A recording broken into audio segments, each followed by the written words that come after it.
I never thought a breakup could feel like a storm that rips your entire life apart.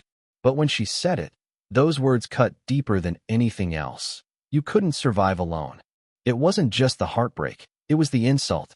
After months of pretending I was fine, after nights spent scrolling through old messages and crying into my pillow, I realized she didn't just break up with me.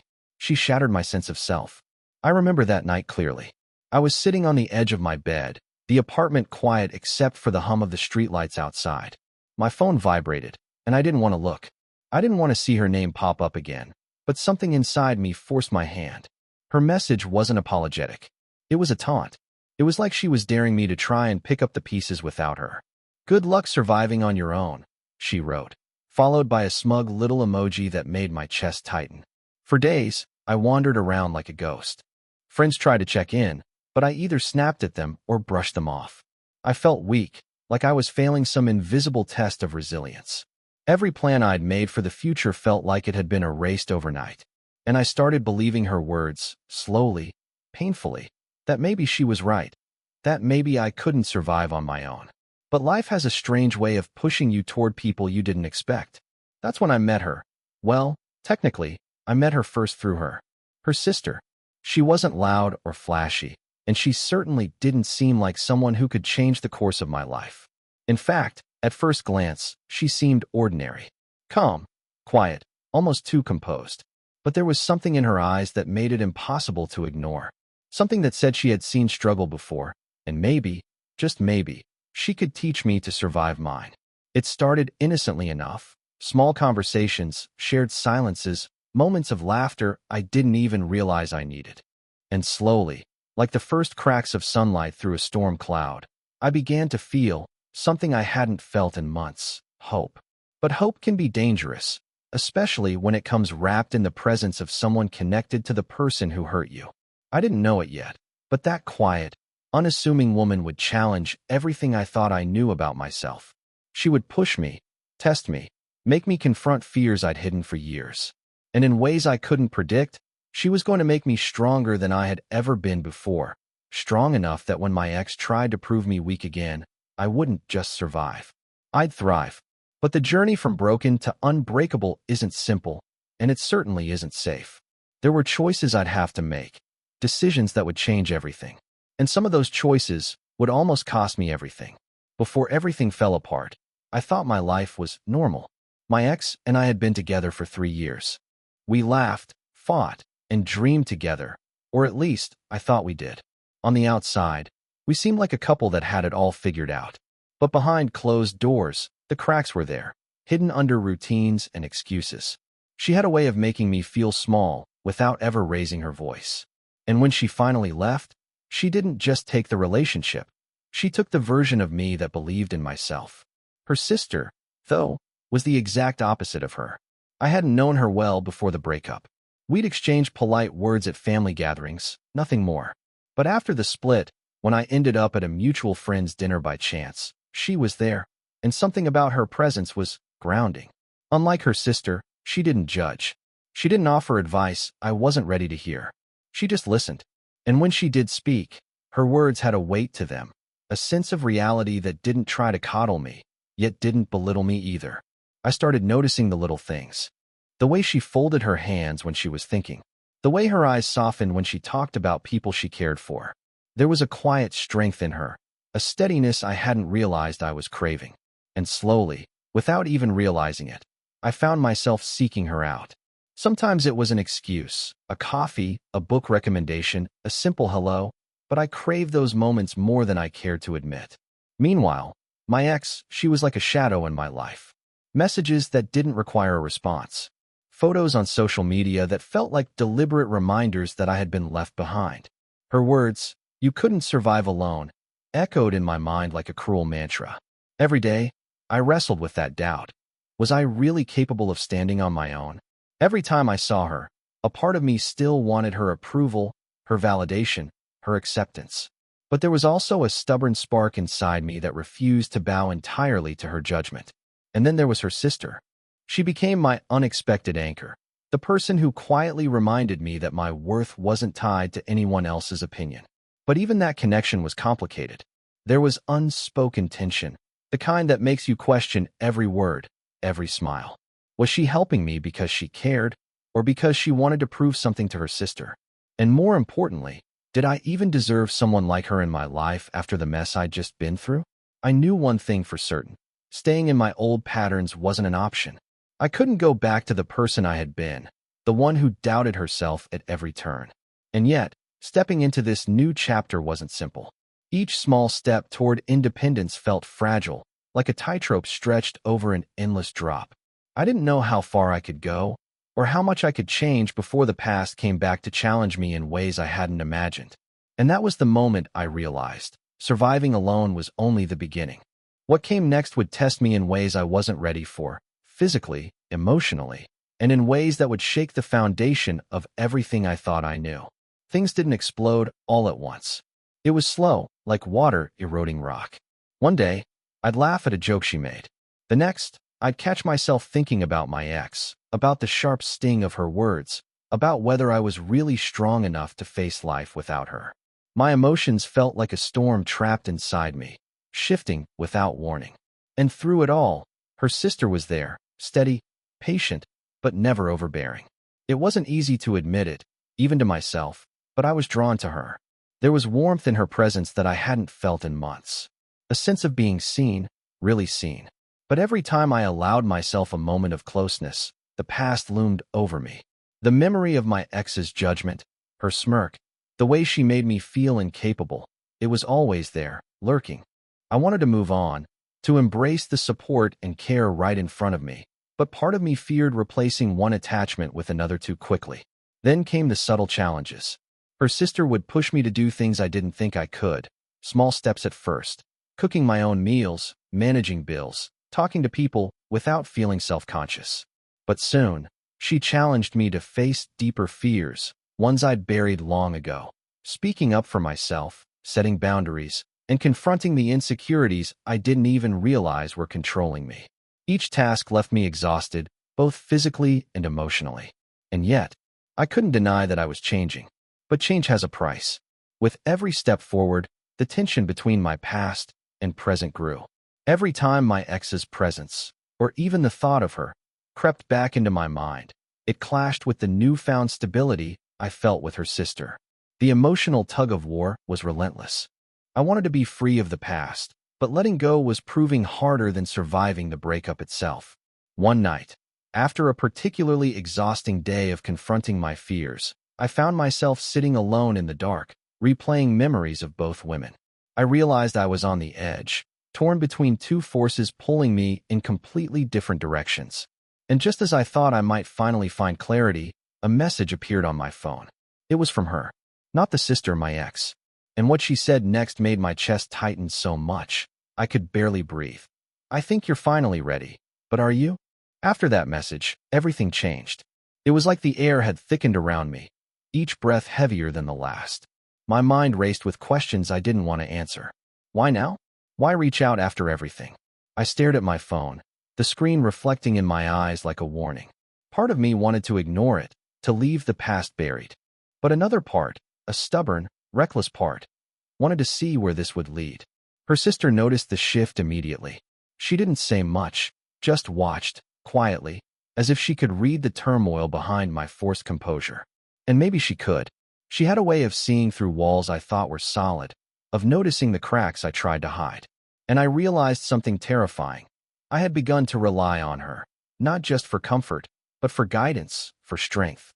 Yet with my ex back in the picture, I felt that fragile foundation begin to quake. The next few days were a whirlwind. Every interaction with my ex felt like walking a tightrope over fire. She smiled in ways I remembered, said things that sounded innocent but carried weight, and, worse, tested whether I had really changed. I'd fight to stay composed, to remind myself I was stronger now, yet inside I trembled with doubt.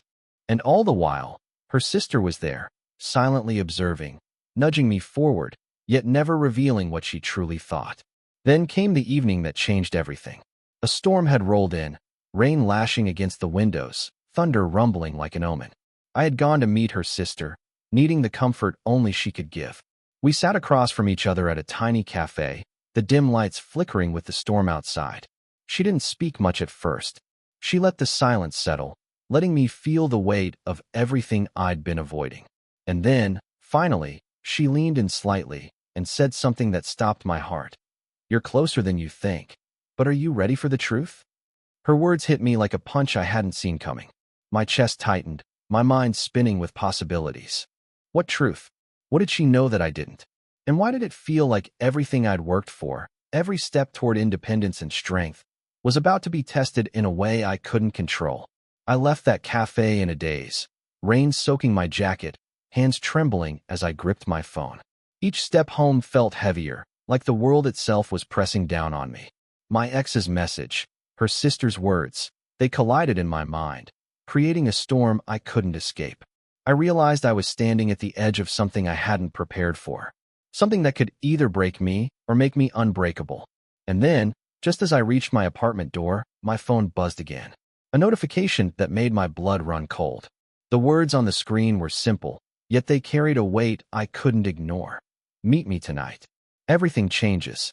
I hesitated at the doorstep, staring at my phone as rain dripped from my hair. The message was from my ex. "Meet me tonight. Everything changes." My mind screamed warnings, but curiosity, that reckless curiosity, pushed me forward. When I arrived, the cafe was empty, except for her sister, sitting alone at the back with a strange intensity in her eyes. Relief washed over me, until I noticed the envelope on the table. My name scrawled across it. I opened it, hands trembling. Inside were photos, not of me, not of us, but of my ex and her sister. Together, smiling, laughing, planning something I couldn't understand. A knot formed in my stomach. How could this be? Weren't they on opposite sides? Had I been manipulated this whole time? Then her sister spoke, voice calm but chilling. "You think you've grown stronger? Tonight will prove if it's enough, or if you'll fall apart completely." Everything I believed about trust, love, and strength twisted in an instant. The past, the present, and the people I thought I knew, none of it was what it seemed. And in that moment, I realized the real test wasn't surviving alone, it was surviving them. The cafe felt colder than usual, though the storm outside raged like it was trying to drown the world. I sat across from her sister, heart hammering, every instinct screaming that something was about to break, and I wasn't sure if it would be me or them. "You need to understand," she said, leaning forward, eyes sharp yet strangely vulnerable. "This isn't just about her leaving you. It's about whether you can survive everything life throws at you, and whether you can trust yourself." I wanted to argue, to demand answers, but the photos in my hand stopped me. There was no denying what I saw, my ex and her sister, side by side, plotting. Or were they? My mind couldn't settle. Was it betrayal, or a test? "You've changed," she continued. "But can you stand when everything is against you?" Her words hit harder than I expected. I realized then that the real challenge wasn't just the past. It was how I chose to face the present. I took a deep breath. For the first time in months, I looked her sister in the eyes and didn't see judgment. I saw someone who believed in me, someone who wanted me to fight for myself. And I made a choice. I wouldn't be manipulated by fear or old wounds. I would stand no matter what. Suddenly, the door swung open. My ex appeared, rain-drenched, a sly smile on her face. "So, ready to see who you really are?" she said. But before I could respond, her sister stood, placing a firm hand on my shoulder. "This isn't about her," she said. "It's about you. You've already survived everything she thought would break you." And then the final twist hit me. My ex stepped closer, but instead of anger or control, she handed me a small notebook. Inside were memories, confessions, admissions of guilt, everything she'd hidden. The truth was messier than I expected. She had left because she didn't trust herself, not because I couldn't survive. And her sister had orchestrated the entire setup to help me see my own strength. I sat there, heart pounding, drenched, exhausted, and finally, alive in a way I hadn't been for years. I had survived. I had grown. And in the chaos of betrayal, love, and manipulation, I had found myself. But as I looked up, a shadow flickered at the window outside. Someone had been watching all along. And I realized the story wasn't over yet. The storm had passed, leaving the streets glistening under the soft glow of streetlights. I sat in the cafe, the notebook my ex had given me open on the table, pages full of honesty I hadn't expected. Each confession, each admission, peeled back layers of misunderstanding, fear, and pride. For the first time, I didn't feel angry or bitter or small. I felt free. Her sister sat across from me, watching quietly. There was a warmth in her eyes, a quiet pride that made me realize just how far I'd come. She hadn't coddled me. She hadn't solved my problems for me. She had done something far more valuable. She had helped me discover my own strength. And in that moment, I understood that survival wasn't just about standing alone. It was about learning to trust myself, even when the world, or the people I loved, tried to shake me. When my ex spoke, it was different.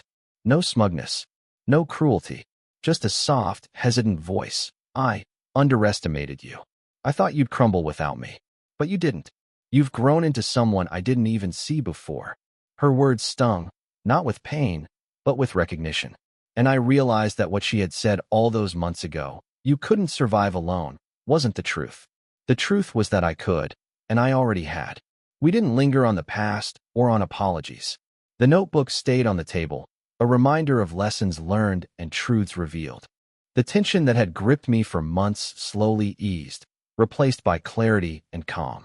I finally felt like the main character of my own story, not a shadow of someone else's expectations. Her sister reached across the table, brushing her hand lightly against mine. "You're stronger than you think," she said. And for the first time, I believed it.